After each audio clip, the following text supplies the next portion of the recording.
न जाने।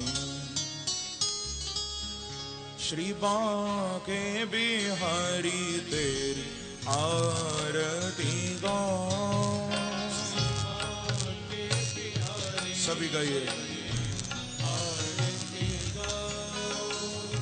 हे गिरधर तेरी आरती गाऊं।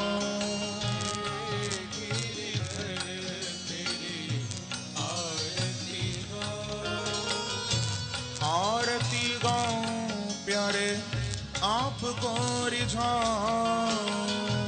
आरती गाऊं प्यारे आपको रिझाऊं।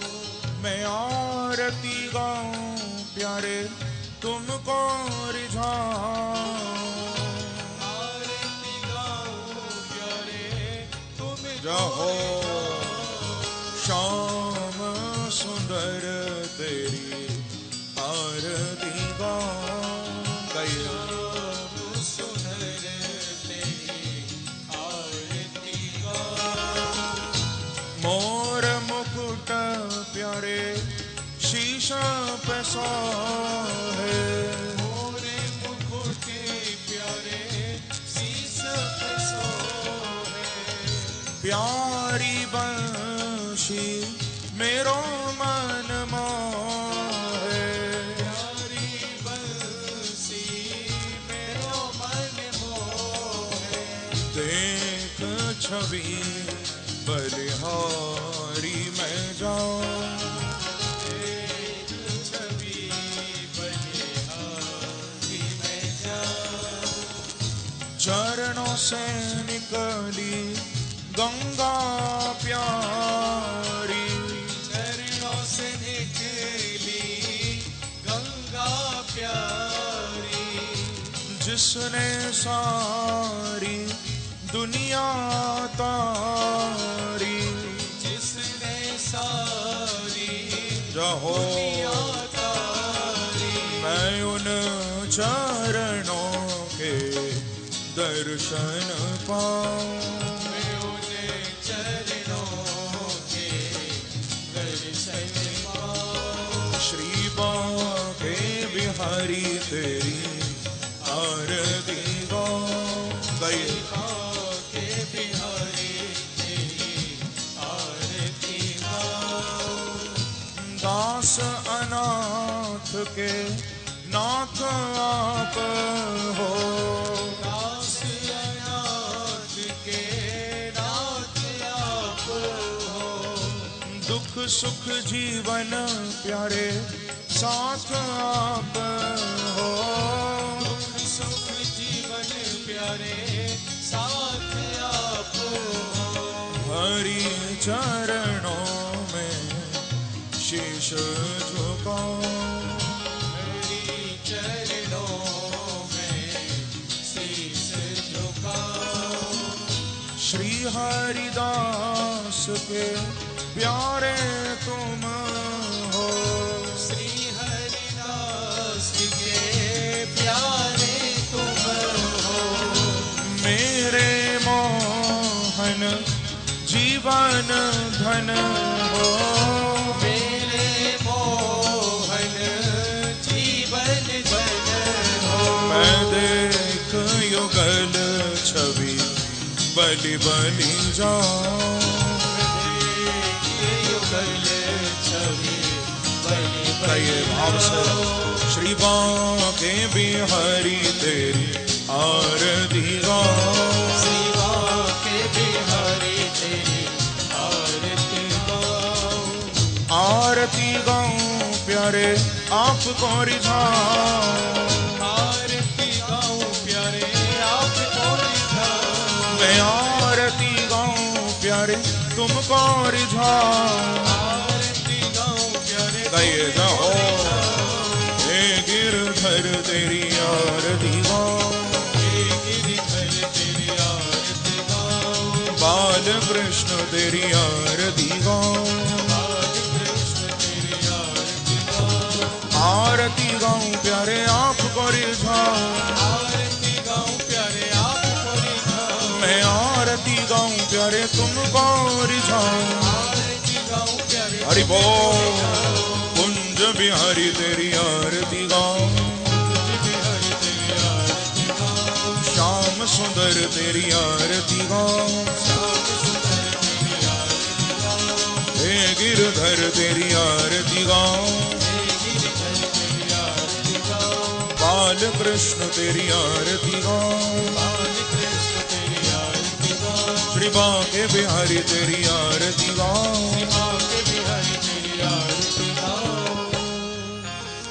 बोल वृंदावन बिहारी लाल की जय, बाल कृष्ण लाल की जय, श्रीमद् भागवत महापुराण की जय, श्री सुखदेव भगवान की जय, स्वामी श्री हरिदास जी महाराज की जय, पवन सुत श्री हनुमान जी महाराज की जय।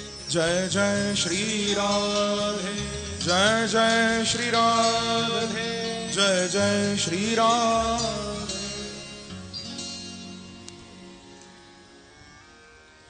सभी भक्त अपने अपना स्थान ग्रहण करेंगे। ओम द्योः शान्तिरन्तरिक्षं शान्तिः, पृथिवी शान्तिरापः शान्तिरोषधयः शान्तिः वनस्पतयः शान्तिर्विश्वे देवाः शान्तिर्ब्रह्म शान्तिः सर्वं शान्ति शान्तिरेव शान्तिः सामा शान्तिरेधि। हरिः ओम जजनेन जजनमय जन्तदेवास्तान धर्माणि प्रतिमान्यासन्न तेह नाकं महिमानः सचन्त यत्र पूर्वे साध्याः सन्ति देवाः। हरिः ओम एकदन्ताय विद्महे वक्रतुण्डाय धीमहि तन्नो दन्तिः प्रचोदयात्। ओम नारायणाय विद्महे वासुदेवाय धीमहि तन्नो विष्णुः प्रचोदयात्। ओम महालक्ष्मी च विद्महे विष्णुपत्न्यै च धीमहि तन्नो लक्ष्मीः प्रचोदयात्। ओम आञ्जनेयाय विद्महे वायुपुत्राय धीमहि तन्नो वीरः प्रचोदयात्। ओम आसुधीरात्मजाय विद्महे ललितावताराय धीमहि तन्नो हरिदासः प्रचोदयात्। ओम हंसहंसाय विद्महे परमहंसाय धीमहि तन्नः सुखः प्रचोदयात्। सेवन्तिकापकुलचम्पकपाटलाब्जे पुन्नागजातिकरवीररसालपुष्पै बिल्वप्रवालतुलसीदलमञ्जरीभिः स्वां पूजयामि जगदीश्वर मे प्रसीद। नानासुगन्धपुष्पाणि यथा कालोद्भवानि च पुष्पाञ्जलिर्मया दत्तो गृहाणः परमेश्वरः। मन्त्रपुष्पाञ्जलिं समर्पयामि श्रीप्राणपुरुषोत्तमाय नमः। त्वमेव माता च पिता त्वमेव, त्वमेव बन्धो च सखा त्वमेव, त्वमेव विद्या द्रविणं त्वमेव, त्वमेव सर्वं मम देव देव। श्री वृंदावन बिहारी लाल की जय, भागवत भगवान की जय, सुखदेव जी महाराज की जय, श्री हनुमान जी महाराज की जय, स्वामी श्री हरदास जी महाराज की जय, पूज्य सद्गुरुदेव महाराज की जय। जय जय श्री राधे, जय जय श्री राधे, जय जय श्री राधे श्याम। परमाराध्य प्रभु श्री बांके बिहारी जी महाराज की अहितुकी अनुकंपा कृपा से एवं पूज्य महाराज श्री जी की पावन प्रेरणा पावन शुभाशीर्वाद से श्री भागवत मिशन ट्रस्ट के द्वारा आयोजित श्रीमद् भागवत कथा के आज चतुर्थ दिवस की पवित्र पावन बेला में हम सभी लोग एकत्रित हैं।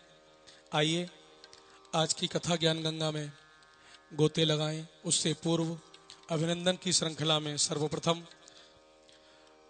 नवदुर्गा मंदिर ट्रस्ट की ओर से सचिव डॉक्टर मोहनलाल जी व्यासपीठ को नमन करते हुए पूज्य गुरुदेव के कर कमलों से आशीर्वाद प्राप्त करेंगे। डॉक्टर मोहनलाल जी एवं प्रभु नाम संकीर्तन मंडल से श्री मुकेश गर्ग जी एवं ऋषभ कंसल जी वो भी व्यासपीठ को नमन करते हुए पूज्य गुरुदेव के कर कमलों से आशीर्वाद प्राप्त करें।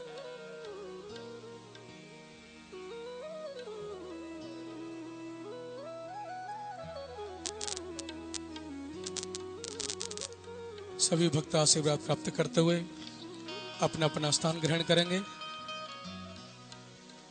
कल की कथा में हम सभी पूज्य गुरुदेव की अमृतमयी मधुर वाणी के द्वारा सती महारानी जी के सुंदर उस प्रसंग को श्रवण कर रहे थे। तो आइए आज की कथा में प्रवेश करें। उससे पूर्व जो भक्त मंच पर खड़े हुए हैं उनसे मेरा निवेदन है वो सभी अपना अपना स्थान ग्रहण करें, जिससे कि अविलंब हम सभी कथा में प्रवेश करें। आयोजक परिवार की ओर से एवं समस्त खुर्जा निवासी भक्तों की ओर से जोरदार तालियों के साथ पूज्य महाराज श्री जी का स्वागत अभिनंदन करते हुए अपने मन को एकाग्र करते हुए दोनों हाथों को जोड़ करके पूज्य गुरुदेव के चरणों में यही निवेदन करेंगे कि प्रभु की सुंदर दिव्य कथाओं को, लीलाओं को श्रवण करा करके हम सब भक्तों के जीवन को कृतार्थ करें। पूज्य महाराज श्री जी। श्री वृंदावन बिहारी लाल की जय।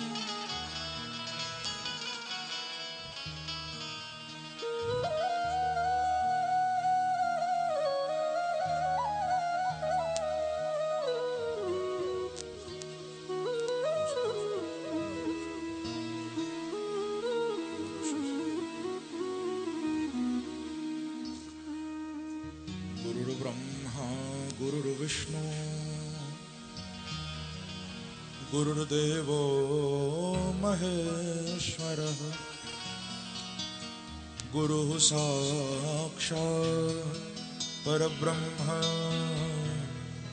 तस्मै श्री गुरवे नमः। वरहापीडं नटवरवपु कर्णयोः कर्णिकारं विव्रतवासः कनककपिशं वैजयन्तीं च मालां रन्ध्रान् वेणोरधरसुधया पूरयन् गोपवृन्दै बृन्दारण्यं स्वपदरमणं प्राविशद गीतकीर्ति। गोपालबालं भुवने कपालं संसारमाया मतिमोहजालं यशो विशालं शिशुपालकालं बालं मुकुन्दं मनसा स्मरामि। यं प्रव्रजन्तमनपेतमपेतकृत्यं द्वैपायनो विरहकातर आजुहाव पुत्रेति तन्मयतया तरवोऽभिनेदुः तं सर्वभूतहृदयं मुनिमानतोऽस्मि। नमः कुञ्जविहारिण्यै नमः कुञ्जविहारिणे स्वामी श्री हरिदासाय गुरुना गुरवे नमः। गुरुवरथे त्यक्तराज्यो व्यचरदनुवनं पदमपदभ्यां प्रियायाः पाणिस्परसाक्षमाभ्यां व्रजतु पथुरुजो यो हरीन्द्रानुजाभ्याम् वैरूप्याचूर्पणक्षा प्रियविरहरुषा रोपितब्रो विजुम्र त्रस्ताब्दिर्बद्धसेतुः खलदवदहनः कौसलेन्द्रोऽवतम् ध्येयं सदा परिभवग्नमभीष्टदोहम् तीर्थास्पदं शिवविरिञ्चिनुतं शरण्यं प्रत्यार्थिहं प्रणतपालभवाद्विपोतं वन्दे महापुरुषते चरणारविन्दम्। कृष्ण त्वदीयपदपङ्कजपञ्जरां ते अद्यैव मे विशतु मानसराजहंस। प्राणप्रयाण समये कफवातपित्तैः कण्ठावरोधनविधो स्मरणं कुतस्ते। आतुलितबलधामा हेमशैलाभदेहं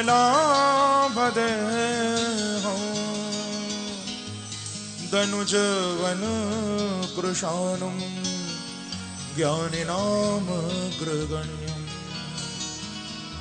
सकलगुणनिधानं वानराणामधीशं रघुपतिप्रियभक्तं वातजातं नमामि। नारायणं नमस्कृत्य नरं चैव नरोत्तमं देवीं सरस्वतीं व्यासं ततो जयमुदीरये। मङ्गलं भगवान् विष्णु मङ्गलं गरुडध्वज मङ्गलं पुण्डरीकाक्ष मङ्गलायतनो हरि। हरे कृष्ण कृष्ण कृष्ण हरे हरे, हरे राम राम राम हरे हरे।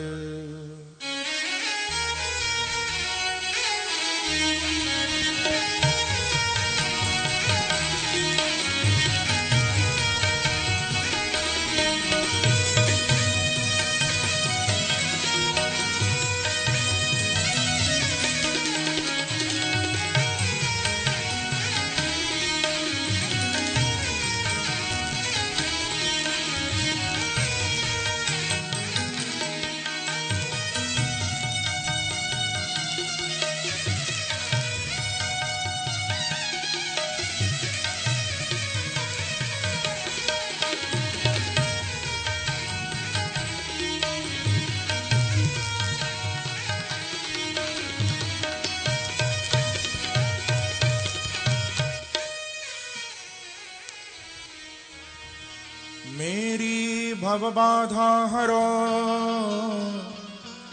श्री राधा नागर सो। जातन की छाई परे तो शाम हरित द्युति हो। श्री राधे मेरी स्वामिनी मैं राधे जुको दास। जन्म जन्म मोह दीजियो श्री वृंदावन को वास। लाख बार हरि हरि कहे एक बार हरिदास।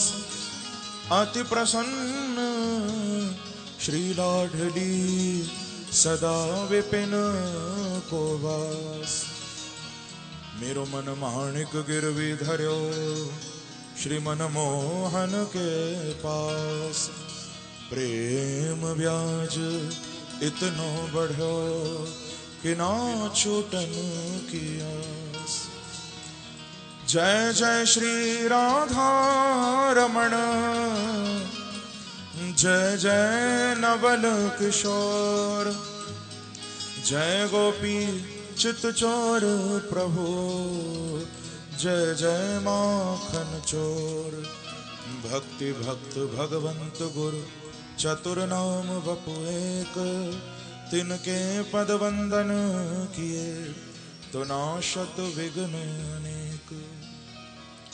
बोलो वृंदावन बिहारी लाल की जय। बाल कृष्ण लाल की जय। जय जय श्री राधे जय जय श्री राधे जय जय श्री राधे। आइए भागवत कथा में प्रवेश करने से पूर्व कुछ क्षणों के लिए अपनी वाणी को पवित्र करते हुए, भाव गंगा में गोते लगाते हुए प्रेम से प्रभु का नाम संकीर्तन करिए। जैसा कि आपको मालूम है, आज हम यहाँ नंदोत्सव मनाएंगे। छोटे से बालकृष्ण आज हमारे बीच में प्रकट होंगे, तो अभी से उनको बुलाइए और बड़े भाव से मेरे साथ सब गाइए। गोविंदा गोपाल नटवर नंदलाला, गोविंदा गोपाल नटवर नंदलाला, गोविंदा गोपाल नटवर नंदलाला, गोविंदा गोपाल। सब गाइए। नटवर नंदलाला, श्री गोविंदा गोपाल नटवर नंदलाला, गोविंदा गोपाल नटवर नंदलाला। मेरो मोहन मुरली वाला नटवर नंदलाला, मोहन मुरली वाला नटवर नंदलाला। मेरो गोविंदा गोपाल नटवर नंदलाला, गोविंदा गोपाल नटवर नंदलाला। मेरो मोहन मुरली वाला नटवर नंदलाला, मोहन मुरली वाला नटवर नंदलाला। हो नंदलाला नंदलाला नंदलाला नंदलाला नंदलाला नंदलाला। सब गाइए। नंदलाला नंदलाला, ओ नंदलाला नंदलाला नंदलाला नंदलाला, ओ नंदलाला नंदलाला नंदलाला। गाइए रहो।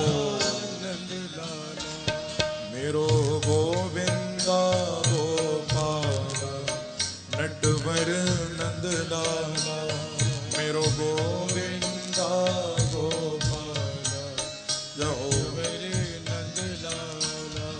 मेरो मोहन मुरली वाला नटवर नंदलाला, मेरो मोहन मुरली वाला नटवर नंदलाला।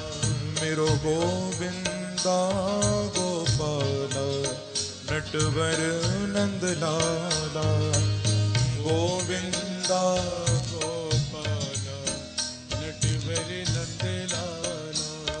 ओ नंदलाला नंदलाला नंदलाला नंदलाला, ओ नंदलाला नंदलाला नंदलाला नंदलाला, ओ नंदलाला नंदलाला नंदलाला नंदलाला नंदलाला नंदलाला नंदलाला। गाइए रहो। मेरो गोविंदा गोपाल नटवर नंदलाला, मेरो गोविंदा गोपाल नटवर नंदलाला। मेरो मोहन मुरली वाला नटवर नंदलाला, मेरो मोहन मुरली वाला नटवर नंदलाला। तालियों की सेवा करते हुए रहो।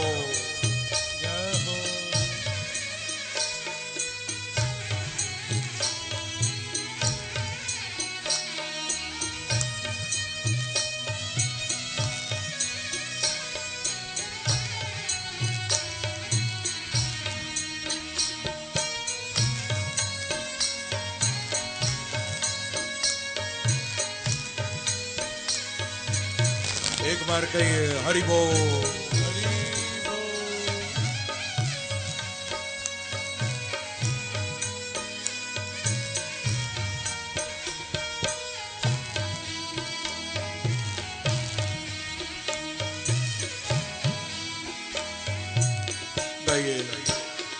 मेरो गोविंदा गोपाल नटवर नंद लाला, गोविंदा गोपाल नटवर नंद लाला। मेरो मोहन मुरली वाला नटवर नंद लाला, मेरो मोहन मुरली वाला नटवर नंद लाला। नंद लाला नंद लाला नंद लाला मेरो नंद लाला, नंद लाला नंद लाला नंद लाला मेरो नंद लाला। नंद लाला नंद लाला नंद लाला मेरो नंद लाला। गाइए लाला नंद लाला नंद लाला मेरो नंद लाला। ओ नंद लाला नंद लाला नंद लाला नंद लाला। ओ नंद लाला नंद लाला नंद लाला नंद लाला। आनंद लाला नंद लाला नंद लाला नंद लाला। ओ नंद लाला नंद लाला नंद लाला। कई भाव से रहो मेरो गोविंदा गोपाला नटवर नंद लाला, मेरो गोविंदा गोपाला नटवर नंद लाला। मेरो मोहन मुरली वाला नटवर नंद लाला। गए मोहन मुरली वाला नटवर नंद लाला। ओ मेरो गोविंदा गोपाला नटवर नंद लाला, मेरो गोविंदा गोपाला नटवर। दोनों हाथों से ताली की सेवा करते हुए जय हो जय हो।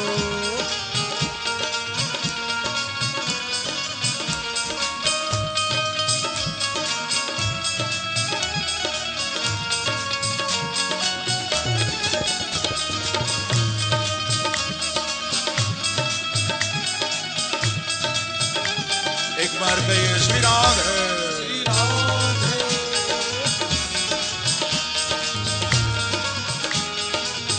कहिए मेरो गोविंदा गोपाला नटवर नंद लाला, मेरो गोविंदा गोपाला नटवर नंद लाला। मेरो मोहन मुरली वाला नटवर नंद लाला, मेरो मोहन मुरली वाला नटवर नंद लाला। क्या चाल शाम मतवारी है, गजराज चले मस्ते मस्ते। देखो तो जरा मेरे बांके बिहारी की चाल, उनकी चितवन, उनका स्वरूप कैसे भक्तों को आकर्षित करने वाला है।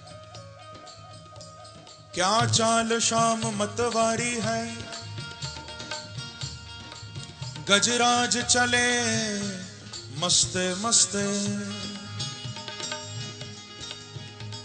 जो एक नजर तुमको देखा प्यारे, बेमोल बिके सस्ते सस्ते, बेमोल बिके सस्ते सस्ते। ओ बेमोल बिके सस्ते सस्ते, बेमोल बिके सस्ते सस्ते। ओ बेमोल बिके सस्ते सस्ते, बेमोल बिके सस्ते सस्ते। क्या रूप माधुरी बरसत है, श्री राधे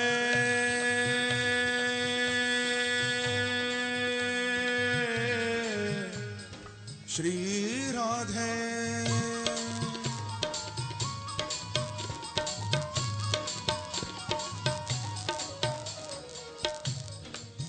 क्या चाल शाम मतवारी है, गजराज चले मस्ते मस्ते। जो एक नजर तुमको देखा, बेमोल बिके सस्ते सस्ते, बेमोल बिके सस्ते सस्ते, ओ बेमोल बिके सस्ते सस्ते, बेमोल बिके सस्ते सस्ते, ओ बेमोल बिके सस्ते सस्ते, बेमोल बिके सस्ते सस्ते, ओ बेमोल बिके सस्ते सस्ते, बेमोल बिके सस्ते सस्ते। क्या रूप माधुरी बरसत है, ओ सखी चले जात रस्ते रस्ते।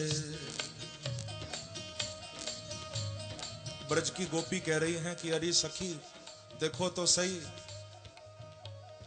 बांके बिहारी कैसे अपनी रूप माधुरी को बरसाते हुए ब्रज की गलियों में घूम रहे हैं। क्या रूप माधुरी बरसत है, ओ सखी चले जात रस्ते रस्ते। श्री राधा स्नेह बिहारी ने दिल लूट लिया हंसते हंसते, दिल लूट लिया हंसते हंसते, मेरा दिल लूट लिया हंसते हंसते, दिल लूट लिया हंसते हंसते, ओ दिल लूट लिया हंसते हंसते, दिल लूट लिया हंसते हंसते, ओ दिल लूट लिया हंसते हंसते, दिल लूट लिया हंसते हंसते, ओ दिल लूट लिया हंसते हंसते, दिल लूट लिया हंसते हंसते, मेरा दिल लूट लिया हंसते हंसते, दिल लूट लिया। इसीलिए गाइए भाव से हंसते। मेरो गोविंदा गोपाला नटवर नंद लाला, मेरो गोविंदा गोपाला नटवर नंद लाला, ओ मेरो मोहन मुरली वाला नटवर नंद लाला, मेरो मोहन मुरली वाला नटवर। ऐसे नहीं जरा हाथ उठाकर ताली की सेवा करते हुए हो।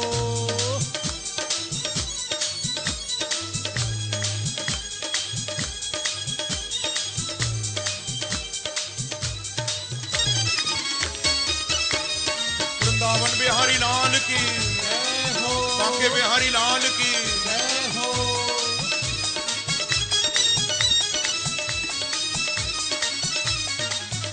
मेरो गोविंदा गोपाला नटवर नंद लाला, गोविंदा गोपाला नटवर नंद लाला, ओ मेरो मोहन मुरली वाला नटवर नंद लाला, मेरो मोहन मुरली वाला नटवर नंद लाला, ओ नंद लाला नंद लाला नंद लाला, मेरो नंद लाला नंद लाला नंद लाला नंद लाला, मेरो नंद लाला नंद लाला नंद लाला नंद लाला, मेरो नंद लाला नंद लाला नंद लाला नंद लाला, मेरो नंद लाला, ओ नंद लाला नंद लाला नंद लाला नंद लाला, ओ नंद लाला नंद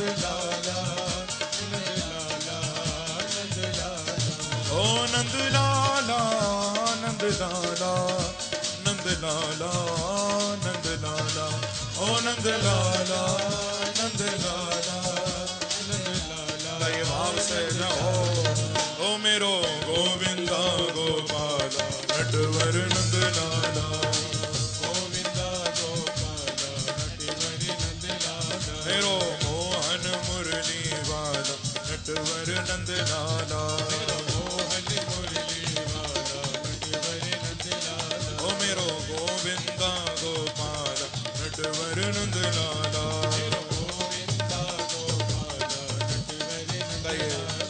मेरो मोहन मुरली वाला नटवर नंद लाला, हरि बोल। मेरो गोविंदा गोपाल नटवर नंद लाला, मेरो मोहन मुरली वाला नटवर नंद लाला, मेरो गोविंदा गोपाल नटवर नंद लाला,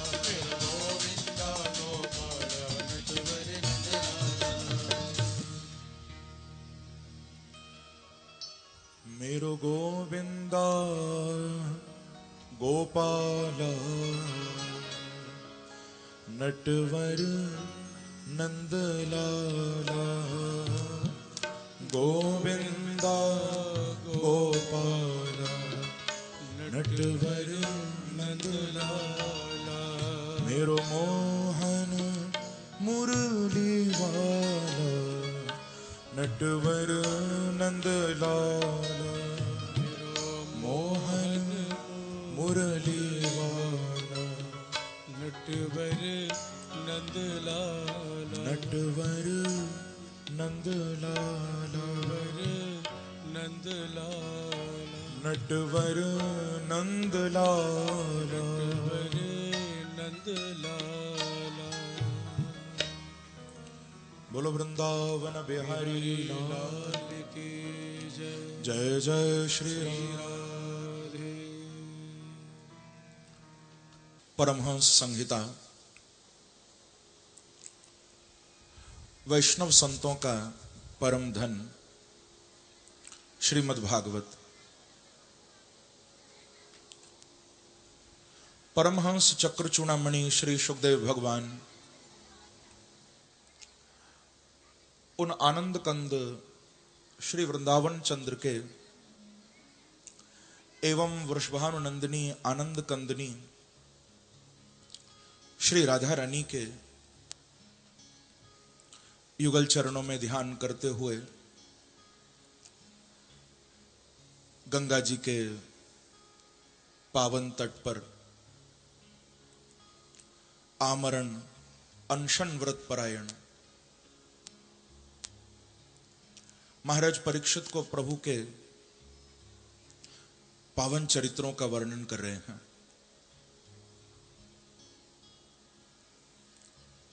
कल कथा प्रसंग में आप सभी भक्त बड़े ही दिव्य भाव से भगवान भूत भावन भोलेनाथ के बड़े दिव्य चरित्र का प्रसंग का आप आनंद ले रहे थे।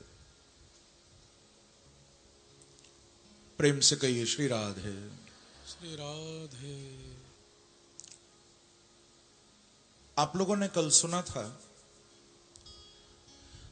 किस प्रकार से वो अभिमानी दक्ष भोलेनाथ का अपमान करता है और फिर मेरे भोले बाबा दंड भी देते हैं, बाद में कृपा भी करते हैं, क्योंकि शिव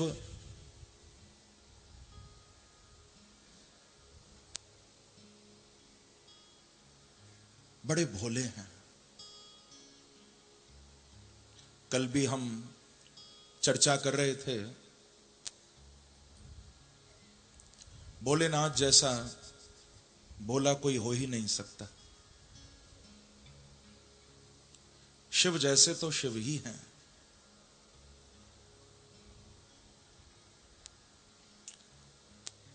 इसीलिए गोस्वामी तुलसीदास जी ने रामचरितमानस में शिव के लिए कहा कि जाहि दीन पर नेह। शिव को दीनों पर दया नहीं आती, शिव को दीनों से प्यार है। जाहि दीन पर नेह। संसार में बहुत से लोग होते हैं जो दीनों पर दया करते हैं। क्या करते हैं? दया। लेकिन शिव महादेव हैं, वो दीनों पर केवल दया नहीं करते, वो तो दीनों से प्यार करते हैं। जाहि दीन पर नेह।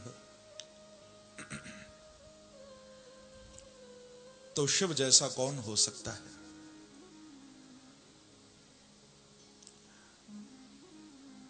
सुखदेव जी आगे भागवत में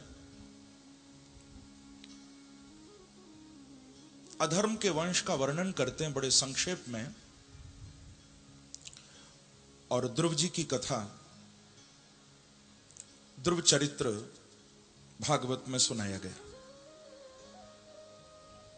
वैसे तो ध्रुव जी तक हमें कल पहुंचना था, लेकिन भोले बाबा ने ऐसा पकड़ लिया कि कल ध्रुव जी नहीं आ पाए, तो आज हम थोड़ा ध्रुव जी के प्रसंग का भी आनंद लेंगे। समय तो वैसे आज बहुत कम है मेरे पास, नंदोत्सव तक आज हमें जाना है, बालकृष्ण प्रकट होंगे आज यहां,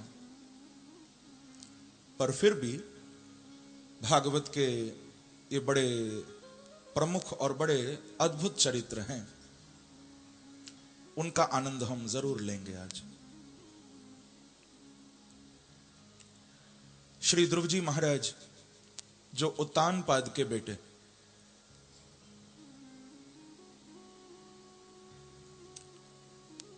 विमाता ने अपमान किया, सुरुचि ने अपमान किया,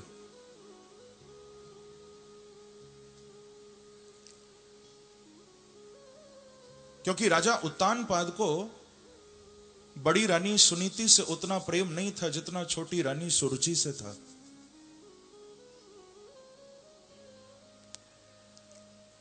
दो रानी थी।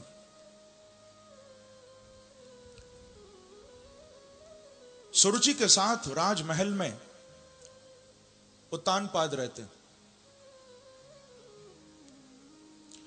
और बड़ी रानी सुनीति को रहने के लिए छोटा सा महल दे दिया। कथा आपने कई बार सुनी है, लेकिन इसके मर्म को समझना। उत्तानपाद कोई और नहीं है बंधुओं, हम सब जीव उत्तानपाद हैं। हम सब जितने भी संसार के जीव हैं, हम सब उत्तानपाद हैं। उत्तानो पादो यस्य सह उत्तानपाद। जिसके पैर ऊपर हैं सिर नीचे है, वो उत्तानपाद। पैर ऊपर सिर नीचे। आप लोग कहोगे महाराज हमारे तो पैर नीचे सिर ऊपर है। हां, अभी तो सिर ऊपर पैर नीचे, लेकिन जब माता के गर्भ में जीव होता है, जब मां के पेट में जीव होता है, तो वहां सिर नीचे होता है, पैर ऊपर होता है। इसका मतलब हम सब जीव उत्तानपाद हैं, और सबकी दो ही रानी हैं, सुनीति और सुरुचि। सुनीति कोई और नहीं है।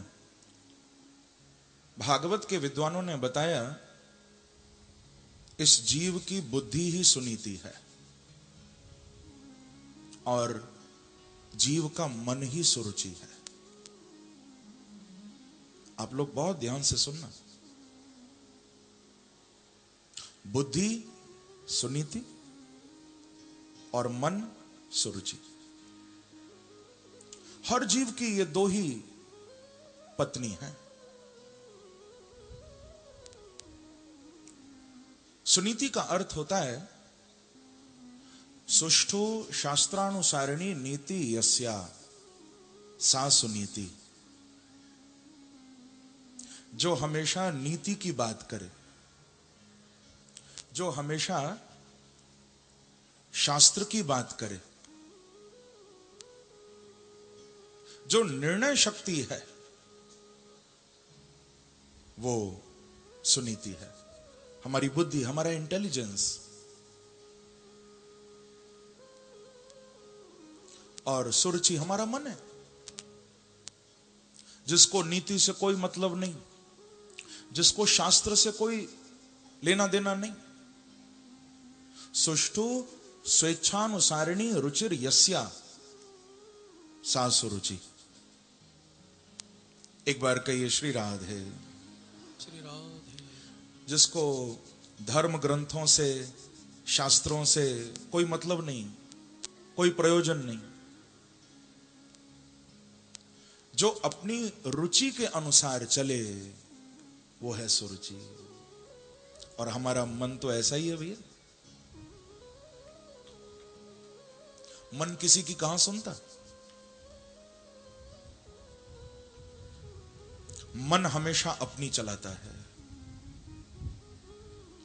मन हमेशा यही चाहता है कि मेरे अनुसार ही सब कुछ हो। तभी तो कबीरदास जी ने यह बात कही है कि मन के मारे बन गए और बन तज बस्ती माही। कह कबीर मन लालची, ये कहूं ठहरत नाही। कहीं नहीं ठहरता। जब घर में रहोगे तो मन कहेगा, अरे पागल, घर में क्या रखा है, चल वन में जाएंगे, जंगल में जाके भजन करेंगे भगवान का। ले जाएगा तुमको घर से। लेकिन जब तुम वन में पहुंचोगे, जब आप जंगल में पहुंचोगे, तो यही मन कहेगा कि अरे पागल, घर इतना अच्छा था, घर छोड़ के यहां क्यों आ गया, चल वापस घर में चलता। घर में रहोगे तो वन की ओर ले जाएगा, वन में रहोगे तो फिर घर की ओर ले आएगा, घुमाता रहेगा। इसीलिए बंधुओं, मन के पीछे मत भागो, मन को अपने पीछे भगाओ। मन के पीछे भागने से अच्छा है मन को अपने पीछे लाओ। घर छोड़कर वन जाने की जरूरत नहीं है। यदि वन भी चले गए तो वहां भी घर बना लोगे। घर छोड़कर भागने की आवश्यकता नहीं है। मैं तो कहा करता हूं, अपने मन को ही वन बना लो तो तुम्हारे मन में ही वृंदावन प्रकट हो जाएगा। अपने मन को ही खाली कर लो थोड़ा, तुम्हारा मन ही वन बन जाए तो वो वन ही वृंदावन बन जाएगा। एक बार कहिए श्री राधे। श्री राधे। तो बंधुओं, महाराज उत्तानपाद भी सुनीति से प्रेम नहीं करते थे, सुरुचि से प्रेम था। जैसे हम लोग बुद्धि से प्रेम नहीं करते, मन से ज्यादा प्रेम करते। हम बुद्धि को भी मन के पीछे भगाते हैं।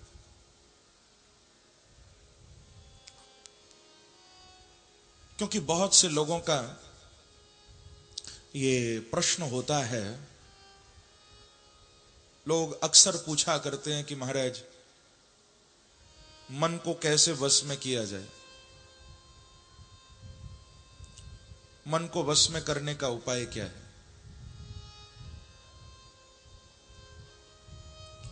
ज्यादातर लोगों का ये प्रश्न होता है, क्योंकि अमृत बिंदु उपनिषद में ये बात आई है कि मनेव मनुष्याणाम कारणं बंध मोक्षयो मन एव।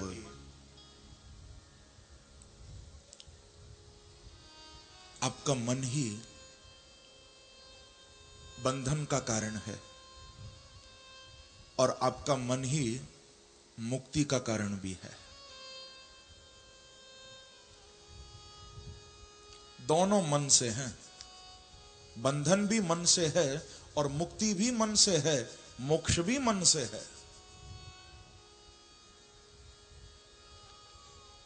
अब यदि मन संसार के भोगों में, संसार के व्यसनों में लगा हुआ है तो समझना यही बंधन का कारण है। और किसी दिन यदि मन बांके बिहारी के चरणों में पहुंच जाए तो समझ लेना यही मुक्ति का खुला हुआ द्वार है, यही मोक्ष का दरवाजा है।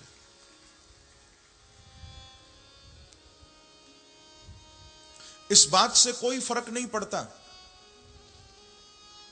यह बात अर्थहीन है कि तुम कहां पर बैठे हो। यदि मूल्य है तो इस बात का कि तुम्हारा मन कहां बैठा है।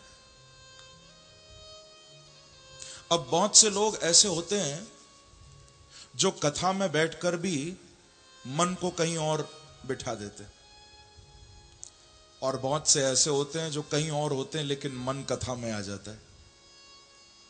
प्रेम से कहो श्री राधे। मन भागता है। और यह भी बात सत्य है कि आप यदि कथा में बैठे हो, मन तुम्हारा कहीं और है, तो समझ लेना कि अभी तुम्हारी अटेंडेंस नहीं लगी कथा में, अभी आप आए नहीं हो। पर यदि तुम घर पर भी हो, दुकान पर भी हो, और तुम्हारा मन यदि भागवत कथा में प्रभु के चरणों में आ गया, तो समझ लेना तुम्हारी पक्की हाजिरी कथा में लग चुकी है।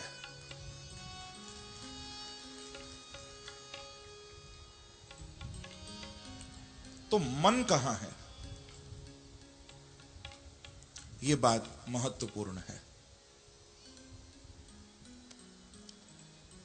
अर्जुन ने कहा ना, चंचलम ही मन कृष्ण प्रमाथि बलभद्रणम।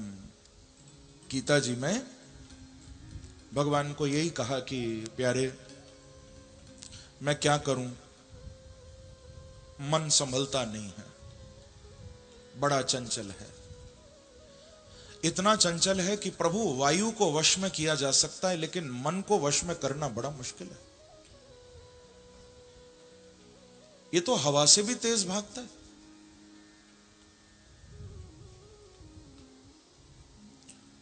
मन जैसी दौड़ किसी की नहीं हो सकती। बैठे कथा में हो, मन से पूरी दुनिया घुमाओ, 1 सेकंड लगेगा, खर्चा भी नहीं होगा कोई, इतनी तेज भागता है। तो भगवान ने यही कहा कि अर्जुन, अभ्यासे न तु कौन्तेय। बहुत ज्यादा नहीं बोले प्रभु।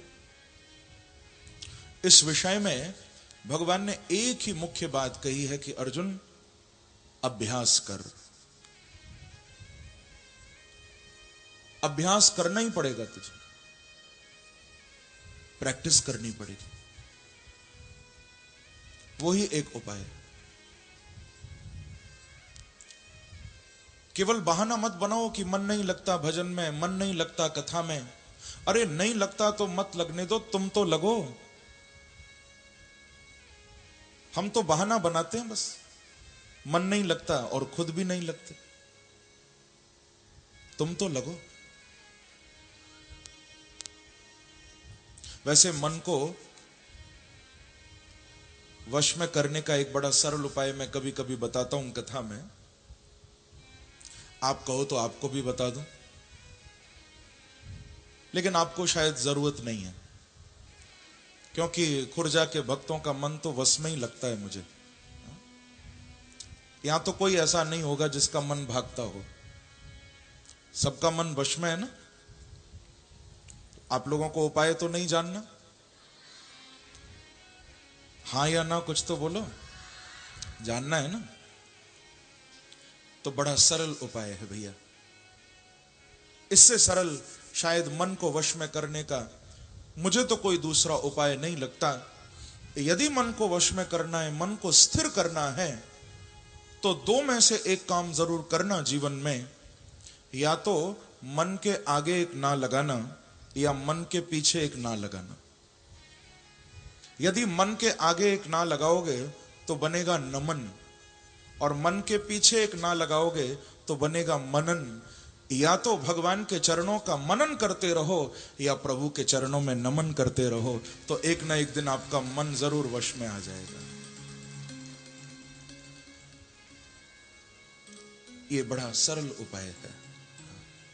या तो चिंतन करो प्रभु के चरणों का, या भगवान को शरणागत हो जाओ, टोटल सरेंडर, नतमस्तक हो जाओ चरणों में। नहीं तो ये मन बड़ा परेशान करता है। ये एक मैजिशियन है, जैसे जादूगर होता है ना, मैजिक दिखाता है। 2 मिनट में सच को झूठ कर देता है, झूठ को सच कर देता है। ये मन भी एक मैजिशियन है, एक जादूगर है। अभी अभी हंस रहे थे, बड़े खुश थे, 2 मिनट में मन ऐसा पलटी खाएगा कि उस हंसने को रोने में बदल देगा 2 मिनट में। और कभी कभी रोते हुए को हंसा देगा। बहुत बड़ा जादूगर है मन। एक प्रसंग में सुनाता हूं कभी कभी मन के संबंध में। एक कोई संत थे, उनके आश्रम में कई शिष्य रहते थे। एक बार कोई शहर के बहुत पैसे वाले व्यक्ति संत के आश्रम में आए, आकर कहा कि महाराज, आज दोपहर में, मध्याह्न में आप अपने किन्हीं 2 शिष्यों को मेरे घर भेज देना, क्योंकि आज मैं 2 वैष्णवों को, 2 भक्तों को भोजन कराना चाहता हूं। तो आपके यहां तो इतने सारे आश्रम में आपके शिष्य रहते हैं, सब स्वाध्याय करने वाले, अध्ययन करने वाले, भजन करने वाले, तो अपने किन्हीं 2 शिष्यों को मेरे यहां भेज देना। वो संत बोले कि जरूर भेजेंगे।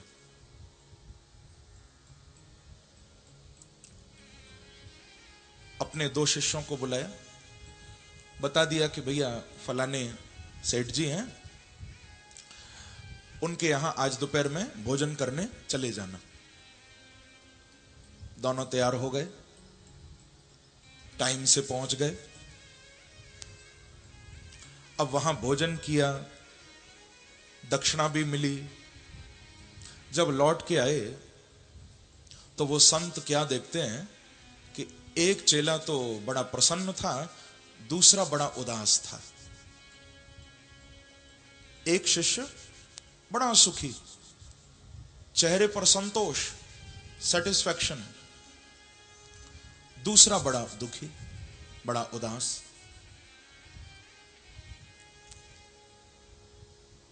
संत ने कहा कि क्या बात है,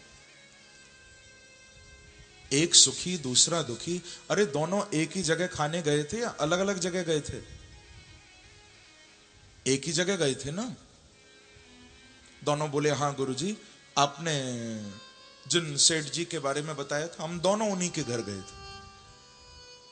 अच्छा, तो फिर एक सुखी एक दुखी क्यों?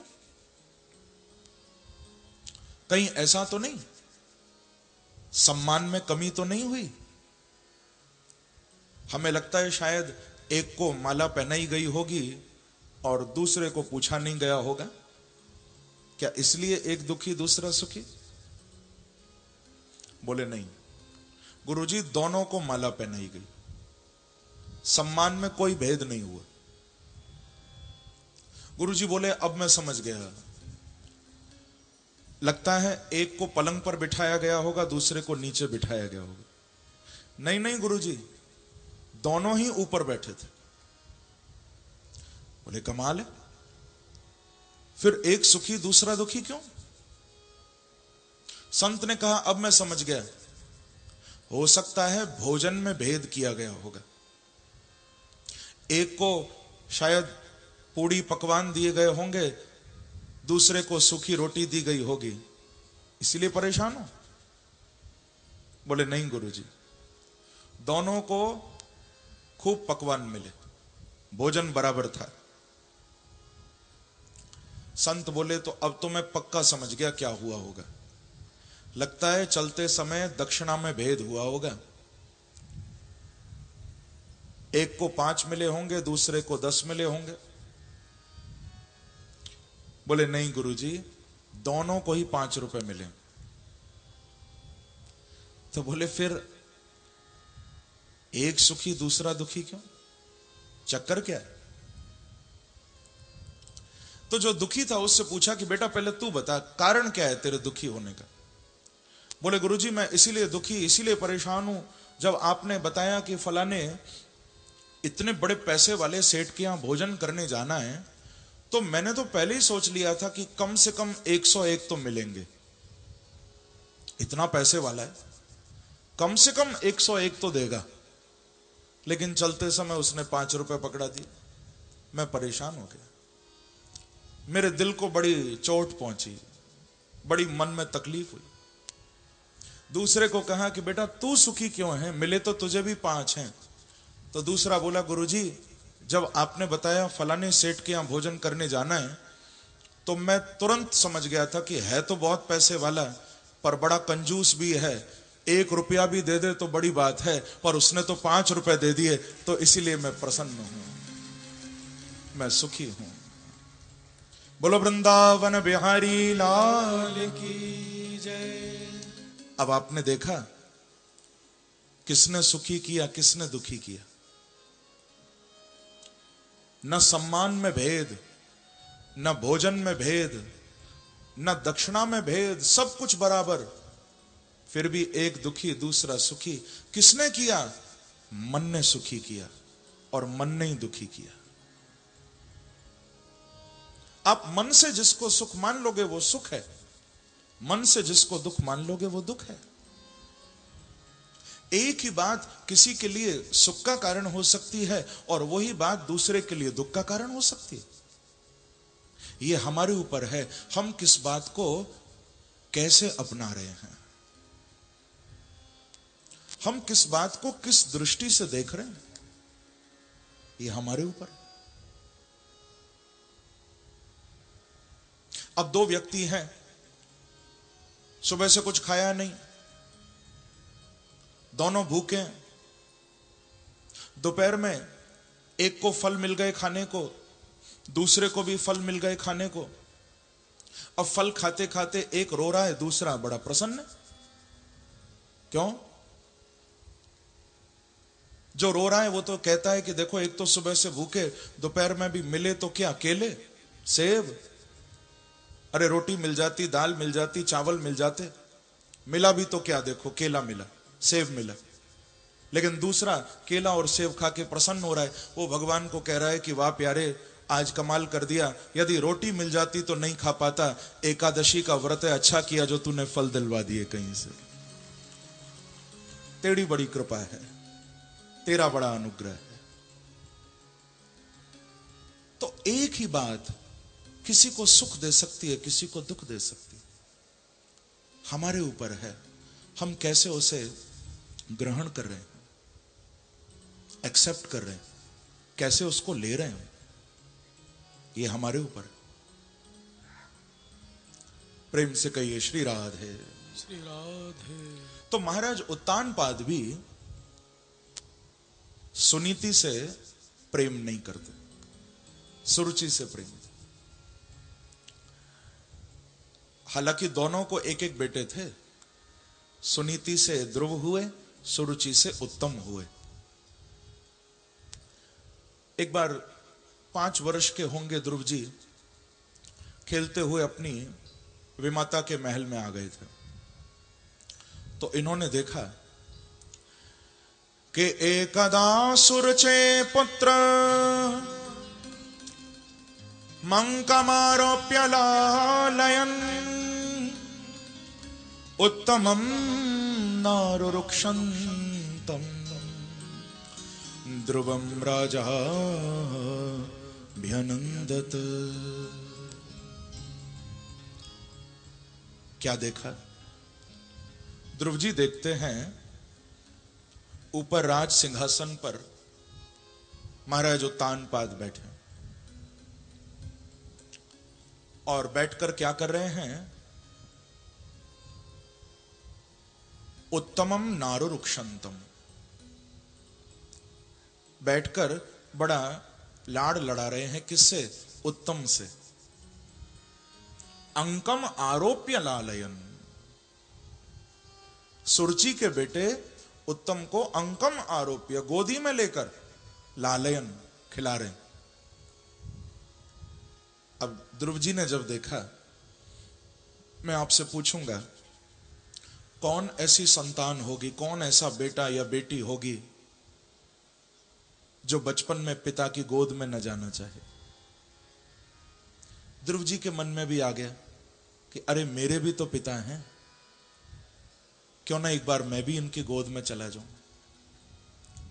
बालक का मन है, मचल गया।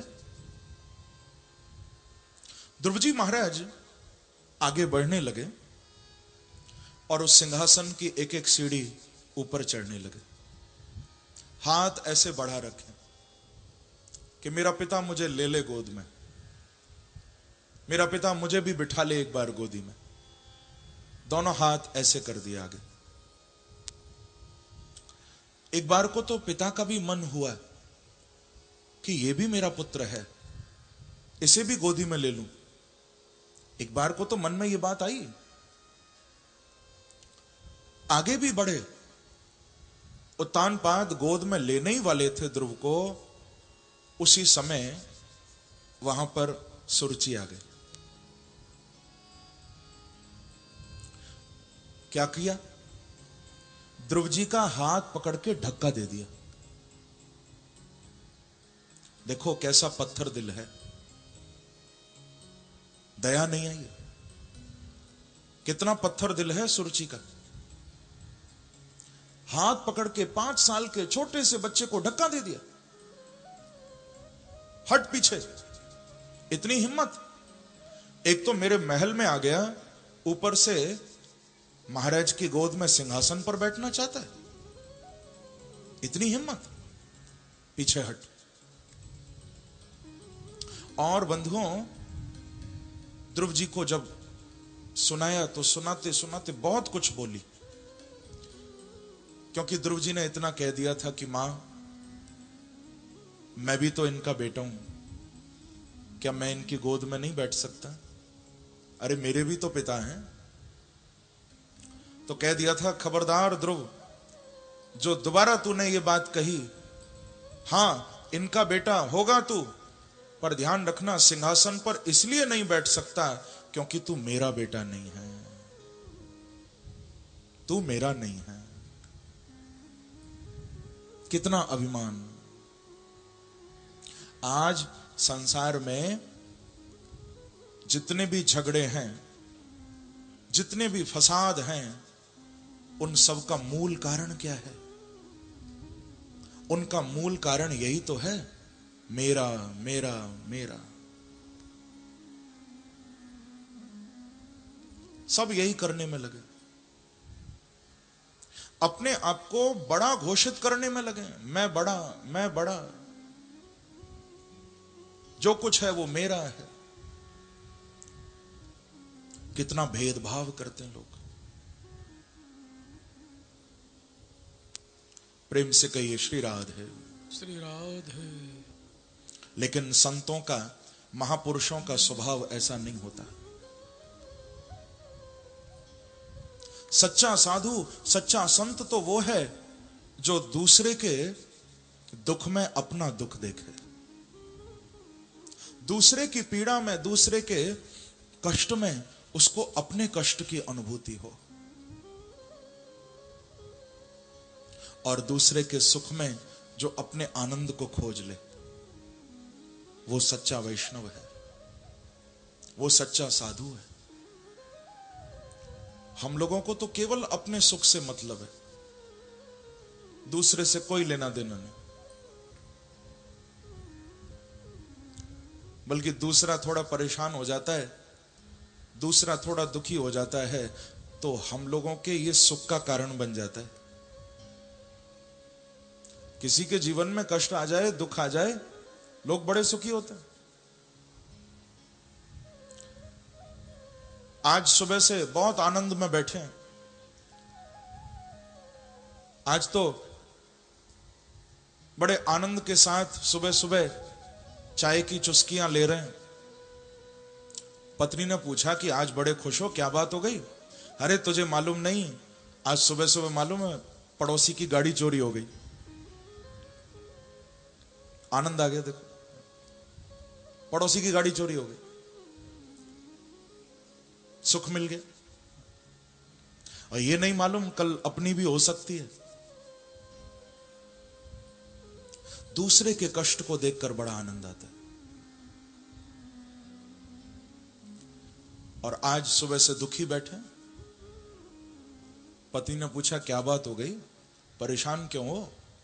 अरे बोले क्या बताऊं, पड़ोसी ने एक मंजिल ज्यादा बना ली हमसे, उसका मकान हमसे ज्यादा बड़ा हो गया, परेशान हो गया। क्या ये इंसानियत है? नहीं, भागवत ऐसी शिक्षा नहीं देती। कभी दूसरे के सुख को देखकर परेशान मत होना, कभी दूसरे के कष्ट को देखकर सुखी मत होना।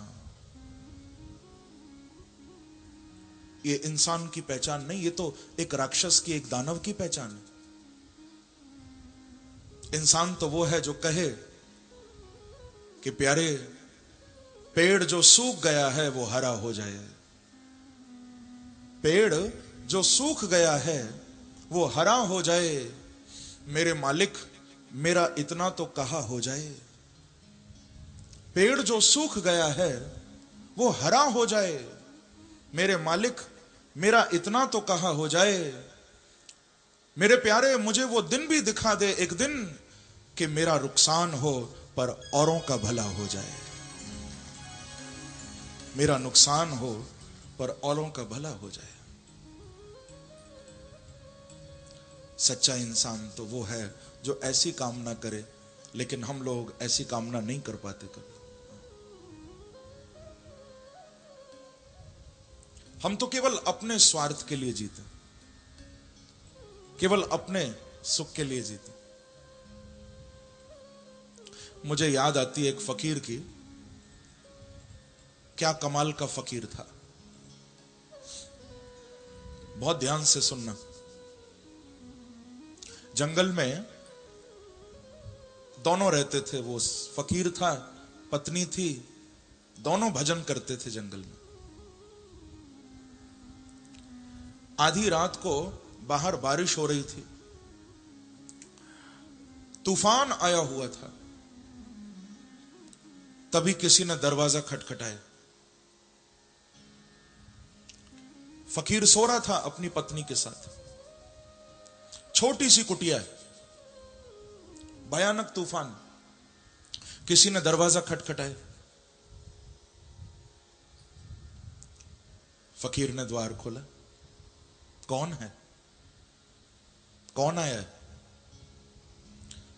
देखा तो एक भीगा हुआ, तूफान में गिरा हुआ, भूखा प्यासा एक आदमी खड़ा था। हां भैया, क्या बात हो गई? वो व्यक्ति बोला कि मैं रास्ता भटक गया हूं। आप देख रहे हो कितना तूफान आया हुआ है, कितनी भयंकर वर्षा हो रही है, कहां जाऊं? क्या आज रात के लिए जगह मिल जाएगी? अब देखो, कुटिया इतनी छोटी थी कि आराम से 2 ही लोग लेट सकते थे, बस छोटी सी झोंपड़ी थी। यदि ठीक से सोएं तो 2 ही लोग लेट सकते थे। वो व्यक्ति कहता है कि क्या आज रात के लिए जगह मिल जाएगी? फकीर कहता है कि बिल्कुल मिलेगी, आओ अंदर। अरे बोले लेकिन यहां तो इतनी जगह है कि दो लोग ही आराम से फैल के सो सकते हैं। बोले तो क्या हो गया, आज रात फैल के नहीं सोएंगे, थोड़ा सट के सो जाएंगे, करवट लेके सो जाएंगे, क्या हो गया, आ जाओ अंदर। बुला लिया। अब एक कोने में पत्नी, वो फकीर और वो राहगीर सट के तीनों लेट गए, रात गुजारने लगे। थोड़ी देर बाद फिर किसी ने दरवाजा खटखटाया। तुरंत फकीर उठा। कौन है? एक व्यक्ति खड़ा था। बोले भैया बहुत परेशान हूं, भूखा प्यासा भटक गया हूं, भयानक वर्षा है, आज रात के लिए मुझे अंदर ले लो, रात गुजार लेने दो। फकीर बोला आओ, स्वागत है। तो अंदर पत्नी बैठी है और एक राहगीर पहले से। वो दोनों बोले कि भैया कहां बिठाओगे, यहां तो केवल 3 के लेटने की जगह है, ये चौथा कैसे लेटेगा? तो फकीर ने कहा कोई बात नहीं, इतनी रात लेट कर काटी है, एक रात हम बैठकर नहीं गुजार सकते क्या? बैठ तो सकते हैं ना, आज लेटेंगे नहीं, बैठ जाएंगे, आ जाओ। बुला लिया अंदर। अब देखो चारों बैठे हैं, बैठने की जगह तो थी, सटकर चारों कुटिया में बैठ गए। कमाल हो गया। थोड़ी देर बाद फिर किसी ने दरवाजा खटखटाया। बाकियों की तो हिम्मत भी नहीं हुई कि खोल दें दरवाजा, वो तो चाह रहे थे कोई ना आए, लेकिन फकीर फिर उठा। कौन आया है? जैसे ही द्वार खोला तो क्या देखा, अब की बार एक गधा अपना सिर मार रहा था दरवाजे में। एक पशु था, एक जानवर, गधा अपना सिर मारता है दरवाजे में। फकीर ने कहा कि अच्छा, क्या आप भी तूफान में परेशान हो? गधा भी सिर हिलाता है। हां, तो आओ अंदर आ जाओ। अंदर वाले बोले भैया अब इंसान के लिए जगह नहीं, गधे के लिए जगह कहां से आएगी? तो फकीर कहता है चिंता मत करो, ये अमीर की कोठी नहीं है, ये गरीब का झोंपड़ा है, इसमें तो इंसान के लिए क्या, जानवर के लिए भी जगह निकल आती है, एक रात हम बाहर गुजार लेंगे, इसको अंदर ले लेते हैं, कोई बात नहीं, ये तो गरीब का झोंपड़ा है, जानवर के लिए भी जगह निकल आएगी, फकीर का झोंपड़ा है। अमीर की वो अमीरी क्या जिसका दिल फकीर न हो, अमीर की वो अमीरी क्या जिसका दिल फकीर न हो, और फकीर की वो फकीरी क्या जिसका दिल अमीर न हो। साधु तो वो है जो धन दौलत से नहीं, जो दिल से अमीर है। बंधुओं, भूख लगने पर खाना ये तो प्रकृति है, पर भूख ना लगे फिर भी खाना ये विकृति है, पर कभी खुद भूखे रहकर किसी भूखे को खिलाना ये भारत की संस्कृति है।